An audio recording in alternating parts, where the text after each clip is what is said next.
हरे कृष्ण।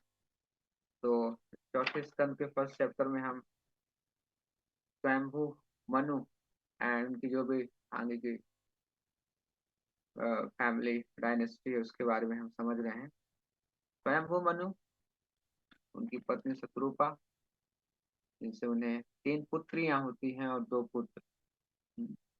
3 पुत्रियां कौन सी? आकुति, प्रसूति और देवहूति। और जो 2 पुत्र हैं इनका नाम है प्रियव्रत और उत्तानपाद। और तीनों पुत्रियों को अलग अलग ऋषियों को सौंपी गई। पहली पुत्री जो आकुति थी उसका विवाह होता है प्रजापति जिनका नाम रुचि था, है ना। लेकिन एक शर्त रखी थी स्वयंभू मनु ने कि जो उनकी पुत्री से होने वाला पुत्र होगा वो उन्हें वापस करना होगा, जिसे वो एज अ राजा बनाएंगे। जनरली होता था पहले कि अगर कोई राजा है जिसके पास पुत्र नहीं है कि आगे के राज्य को चलाने के लिए, तो वो अपनी डॉटर से जो भी पुत्र होता था वो उसे अपने पास रखते थे, का पूरा आ, देखभाल करते, बाद में फिर उसे ही गद्दी दे सौंपी जाती। ये पहले होता था। यहाँ पे स्वयंभू मनु ने आकृति से जो पुत्र प्राप्त हुआ वो उन्होंने अपने पास रखा। इस शर्त में उन्होंने अपनी पुत्री को प्रजापति रुचि को सौंपी। दूसरी पुत्री जो प्रसूति जिनका नाम है, उनका विवाह ब्रह्मा जी के पुत्र दक्ष से होता है। और देवहूति, जैसे हम सबने थर्ड कैंटो में पढ़े रहे थे, देवहूति का विवाह होता है कर्दम मुनि से, जिनसे उनको 9 पुत्रियां और एक पुत्र जिनका नाम कपिल, भगवान कपिल स्वयं। यहाँ पे स्पेशली इस चैप्टर में ये 9 पुत्रियों के आगे के जनरेशन को बता रहे कैसे क्या क्या होता है। और स्पेशली गंगा रिवर, यहाँ पे गंगा का प्राकट्य कैसे हुआ, गंगा जी कैसे आई, थोड़ा हम उसको भी चर्चा करेंगे और क्या महत्व है। प्रोपाल लिखते हैं अपने एक परपट में, गंगा नदी इज अ फेमस, नदियां बहुत है लेकिन गंगा नदी is one of very famous because पतित पावनी, माँ गंगा नोन एज पतित पावनी। गंगा में यानी हम सब ने स्नान किया होगा, लोग जाते भी हैं, पूरे इंडिया से लोग आते हैं गंगा में स्नान करने। हाँ, कि गंगा में स्नान करने से हमारे पाप खत्म होते हैं, है ना। यही हम, इसलिए हम गंगा में स्नान करने जाते हैं। तो गंगा में स्नान करने से यस पाप खत्म होते हैं, बिल्कुल सही बात है। एंड साथ ही साथ एक्सटर्नली और इंटरनली भी ये हमें प्योरीफाई करती है ना। एक्सटर्नली हम गंगा में स्नान करते थे हमें इम्यून बनाती है डिजीज फाइट करने के लिए। एंड इंटरनली हमारे अंदर एक डिवोशनल इंक्लिनेशन डेवलप होता है ना, भगवान के प्रति जुड़ने का। और यहाँ भी कहा जाता है कि भाग्यशाली वो जीव जिनका गंगा नदी के तट पर जन्म हुआ है ना। ये गंगा नदी में जिन्हें डेली स्नान करने का अवसर मिलता है, मौका मिलता है। और रूप गोस्वामी नेक्टर ऑफ डिवोशन में लिखते हैं जो 64 अंग हैं उसमें से गंगा, 64 अंग है उसमें से गंगा माता की सेवा करना भी बताया गया है, गंगा माता की, है ना। और इसी में तदीय, 4 तदीय चीजें जो भगवान कृष्ण, बिकॉज हम क्यों कर रहे हैं गंगा जी की सेवा या पूजा, बिकॉज वो भगवान से संपर्क में है, भगवान से जुड़ी हुई है, भगवान के चरणों से ही आई। जैसे हम 64 अंग है उसमें से 4 चीजें, गंगा माता की सेवा करना, तुलसी की, वाय बिकॉज तुलसी भगवान से संबंधित है, वैष्णवों की और गौ माता की, है ना। तो ये 4 तदीय चीजें हैं, हम इनकी भी इसलिए सेवा करते हैं जो कि भक्ति के 64 अंगों में से आती हैं। तो गोस्वामी लिखते हैं नेक्टर ऑफ डिवोशन में, बिकॉज भगवान से इनका भी कनेक्शन है, संपर्क, है ना। इनकी सेवा करने से हम भक्ति में उन्नति करते हैं। गंगा में स्नान हर कोई करता है, पाप धुलते हैं, लेकिन गंगा में स्नान करके आने के बाद फिर से पाप करते हैं, हम्म? फिर जाते हैं फिर धुलते हैं, तो ऐसा कब तक चलेगा, राइट। तो आप कितनी भी बार स्नान कर लीजिए, अच्छा है, गंगा में स्नान करना बहुत शुभ है। भौतिक दृष्टि से भी और आध्यात्मिक दृष्टि से भी। लेकिन जब तक हमारे अंदर जो टेंडेंसी है पाप करने की प्रवृत्ति है, वो खत्म करना बहुत जरूरी है। क्या मतलब इसका, कि जो हमारे अंदर एक फैक्ट्री है जो पापों को प्रोड्यूस करती है बार बार, जो हमारी टेंडेंसी है, हमें वो बंद करना, वो फैक्ट्री बंद करना है। हाँ, नहीं तो हम जितनी बार स्नान करें फिर आगे वही काम करने लगते हैं, राइट। ये टेंडेंसी खत्म होगी कैसे, जब हम भगवान की प्रेममय सेवा में जुड़ते हैं, भगवान के नाम को जप कर कथा सुनते हैं। ये करते करते टेंडेंसी खत्म, जो प्रवृत्ति है, हमारा हार्ट प्यूरिफाई होता है। हाँ, महाप्रभु कहते हैं ना शिक्षाश्रम में, चेतो दर्पण मार्जन, ये जो हमारा चित्त है इसमें इतनी सारी अभद्र चीजें, निगेटिव चीजें बसी हुई है ना, जैसे जैसे हमारे कृष्ण महामंत्र करते हैं, दर्पण का मार्जन होता है, इससे बहुत सारी अशुद्धियां लगी हुई हैं। तो जब ये अशुद्धियां धीरे धीरे खत्म होती हैं, तब जाके हमारे अंदर वो जो टेंडेंसी है पाप करने की, प्रवृत्ति है, वो धीरे धीरे कम होती है। तो हमें डेली हरि नाम में भी स्नान करना है, हरि कथा में स्नान करना है, तब जाके हमारे अंदर वो प्रवृत्ति खत्म हो। गंगा जी का प्राकट्य कैसे हुआ इस धराधाम पे, हम थोड़ा उस पर भी चर्चा करते हैं। तो राजा बलि जब यज्ञ कर रहे थे, अनुष्ठान कर रहे थे, तो जब लास्ट अनुष्ठान उनका होने वाला, तो उससे पहले आ, उन्होंने आ, उसके पहले ही लास्ट अनुष्ठान की तैयारी चल रही थी। उसी बीच एक वटुक ब्राह्मण वामन देव आते हैं वहां पे, जो कि स्वयं भगवान विष्णु है ना। और राजा बलि से, राजा इतना बड़ा राजा है ना, तो राजा बलि के पास जाते हैं। तो पहले ब्राह्मणों का बड़ा सम्मान होता था, बहुत आदर सत्कार होता था। प्रभुपाद कहते हैं इस समाज में ब्राह्मणों की रक्षा नहीं होती और गायों की रक्षा नहीं, सम्मान नहीं है, उस समाज में कभी शांति नहीं हो सकती, राइट। तो राजा बलि के पास जब वामन देव, जो स्वयं भगवान विष्णु का अवतार है, जाते हैं, पहुंचते हैं, तो बलि राजा बलि उनका बहुत स्वागत करते हैं। और राजा बलि प्रहलाद महाराज के पौत्र हैं, उन्हीं के वंशज में आगे आते हैं राजा बलि। तो वामन देव बोलते हैं कि मुझे आपसे 3 पग भूमि चाहिए। हाँ, अभी वामन देव है ना, बाल रूप में छोटे से हैं, अब 3 पग कितना हो, तो इतने बड़े राजा जो इस पूरे पृथ्वी के राजा थे, उनसे आप 3 पग भूमि मांगोगे तो समटाइम्स दे फील इंसल्ट, अरे मेरे पास कोई है और क्या मांग रहा है ना। तो राजा बलि ने बहुत रिक्वेस्ट किया कि आप मांगो तो मैं आपको 3 गांव और बहुत कुछ बोला देने के लिए, और आप ब्राह्मण हैं, ब्राह्मण दे। स्टिल जैसे तैसे करके बात तय हुई कि 3 पग भूमि ही चाहिए मुझे, है ना। तो राजा बलि ने भी स्वीकार किया। लेकिन जो शुक्राचार्य थे, जो राजा बलि के गुरु थे, दैत्यों के गुरु, उन्होंने मना किया, बोला मत देना, विष्णु आया आपको ठगेगा, है ना, और आपका ये जो लास्ट अनुष्ठान है पूरा होने नहीं देंगे। फिर भी राजा बलि ने का परवाह नहीं किया, बोले विष्णु आए तो मेरा बड़ा भाग्य है। ठीक है, तो 3 पग मांगते हैं। तो शुरू के 2 पग में भगवान ने नीचे के सारे लोगों को और ऊपर के सारे लोगों को नाप लेते हैं, है ना, अपना इतना बड़ा साइज करते हैं पूरा, है ना। इवन ब्रह्मा के लोक से भी ऊपर जाके फाइनली जो ब्रह्मांड का एंड है ना, उसके बाद फिर विरजा नदी।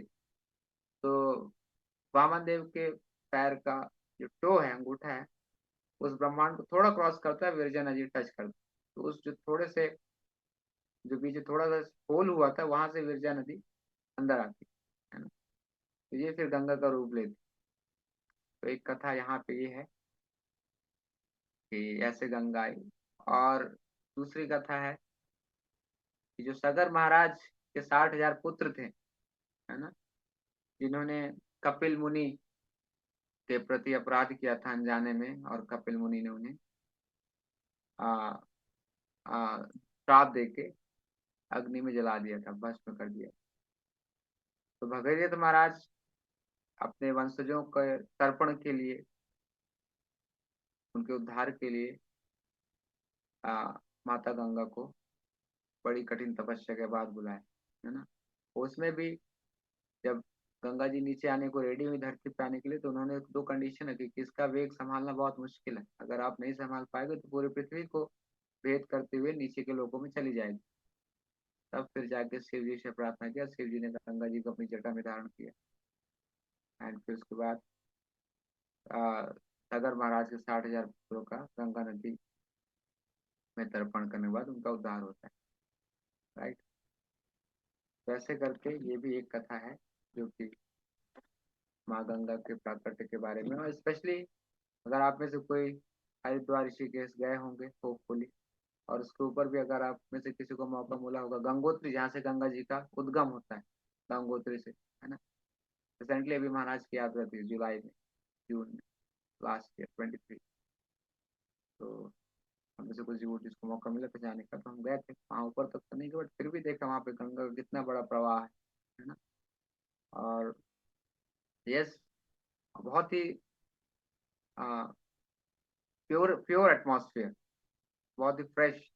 जैसे जैसे आप ऊपर की तरफ जाते हैं ना, हरिद्वार के बाद फिर ऋषिकेश, फिर जैसे जैसे आप ऊपर जाएंगे पहाड़ों में, इतना fresh atmosphere atmosphere and greenery everywhere, है ना। बट वहाँ पे लोग ज्यादातर स्पॉट, स्पेशली ऋषिकेश में वो जगह है, ऋषिकेश के ऊपर जब आप जाते हैं, आई फॉरगेट द नेम, जहाँ पे दो नदियां मिलती हैं, है ना, मंदाकिनी और अलकनंदा, दो नदियां वहां पे मिलती हैं।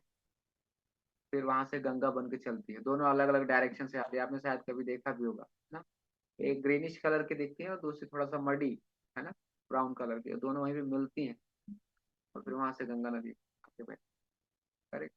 तो रियली वेरी प्योर, मतलब हिमालय से प्योर वाटर आ रहा है, ठंडा ठंडा पानी।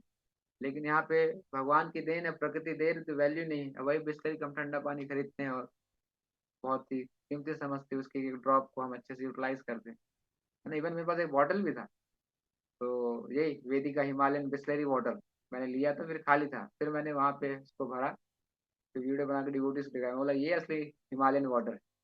हाँ, बाहर के बिस्लरी वाले तो ऐसे ही आपको एड चिपका के यार आपको दे रहे हैं, और रियली वेरी प्योर वाटर। और मैं उसको 2-3 दिन तक रखा, एकदम फ्रेश, मतलब नदी से मैंने डायरेक्ट भरा, ऐसा नहीं कि तुम्हें कोई मड दिख रहा हो। स्टार्टिंग में जब भरा थोड़ा सा लग रहा था कुछ वैसा है, बट टाइम के बाद एकदम पूरा pure clean water. Yes, nature का कितना अच्छा अरेंजमेंट है, देखिए एकदम, जितना पानी आपको पीना पीजिए। राइट। और सही बात है, भगवान इतना कुछ दे दे रहे हैं, लेकिन हम उसका केयर नहीं करते, ना ही उसके बारे में सोचते हैं कि whatever we are using, है ना, जो भी हम यूज कर रहे हैं भगवान ही दे रहे हैं, है ना, भगवान का ही दिया हुआ। और वहाँ पे लोग स्पेशली हम देखें तो, या because there is no understanding, तो बस एज एडवेंचर पर्पज से, है ना, पूरे पहाड़ों में रास्ता है ऐसे, तो बाइक से कार से लोग आते हैं। और स्पेशली सैटरडे और संडे के दिन में इतना ट्रैफिक होता है, इतना जाम होता है कि मतलब आपको आने जाने में मोर देन 15 आवर्स 16 आवर्स लग जाते हैं। तो लाइक वाइज, तो यस, बिकॉज सारी चीजों का अपना महत्व स्थान है, तभी वो जगह तपोभूमि जानी जाती है ना, हिमालय, ऋषिकेश वगैरह, क्योंकि वहाँ का एटमॉस्फेयर इतना फ्रेश है, क्लीन है। और गंगा नदी का प्रवाह, गंगा मीन्स गंगा, गम प्लस गा, है ना, one who flows very swiftly. Correct. Very swiftly flow करती है, गम गा, गो, है ना, very swiftly flows from the Himalaya. Right. और ये भी कहा जाता है कि कलयुग जैसे जैसे आगे बढ़ेगा, तो एट द एंड ऑफ कलयुग, गंगा नदी, गंगा माता जी सबसे लास्ट में जाएंगी धराधार को छोड़कर। ऐसा करके वहां पे कहा जा रहा है। अभी आगे इस पे लिखते हैं, आ, तो ये माता गंगा है जो फाइनली कलयुग के एंड में जाएंगी, और उसके बाद कलयुग बहुत जोरों से अपने चरम सीमा पे होगा, है ना। कलयुग में, कलयुग के अंत में ऐसा डिस्क्रिप्शन आ रहा है कि सारे धाम, सारे मंदिर सब जमीन के अंदर हो जाएंगे, है ना। और बहुत ही, हम सोच नहीं सकते वो परिस्थिति कैसे होगी। आज स्टिल महाप्रभु की कृपा से जिस एटमॉस्फेयर में हम रह रहे हैं और जो चीजें कर पा रहे हैं, रियली बहुत कृपा है हम सब पे कि हम कर पा रहे हैं, क्योंकि 16 माला करना, आप किसी को लाख रुपए भी पे करेंगे महीने का, नहीं कर पाएगा ज्यादा।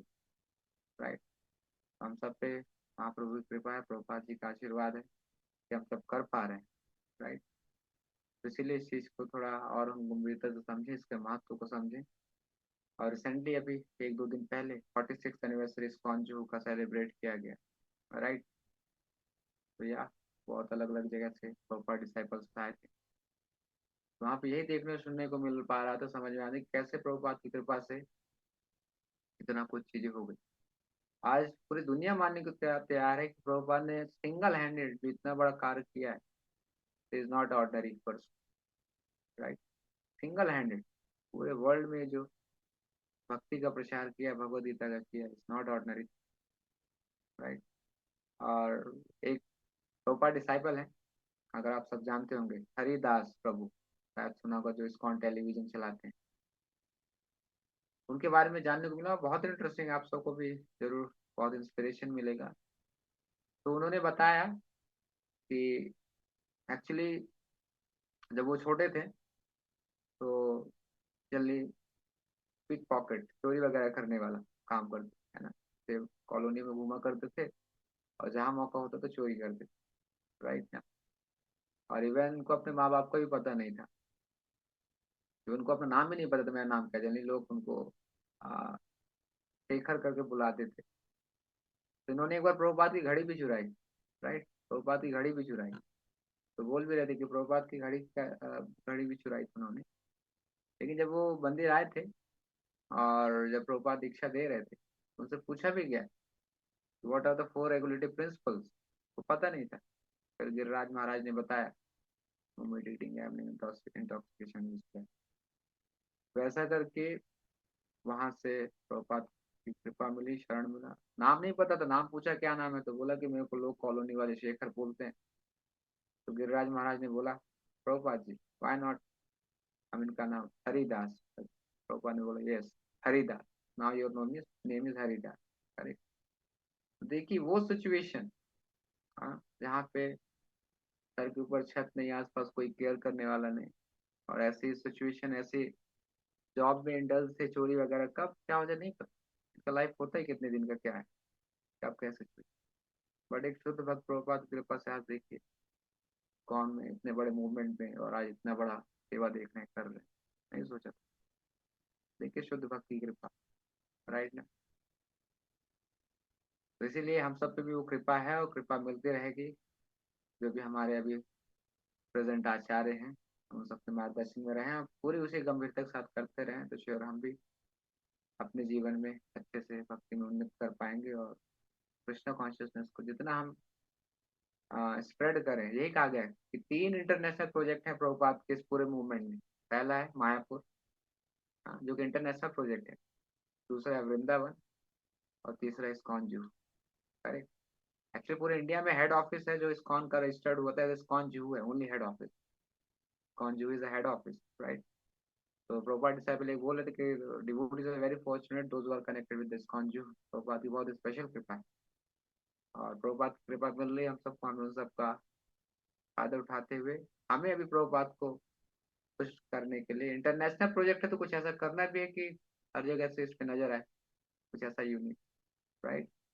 तो जितना ज्यादा हो सके हम प्रचार, यही उन्होंने कहा, प्रचार करें जितना ज्यादा हो, है ना।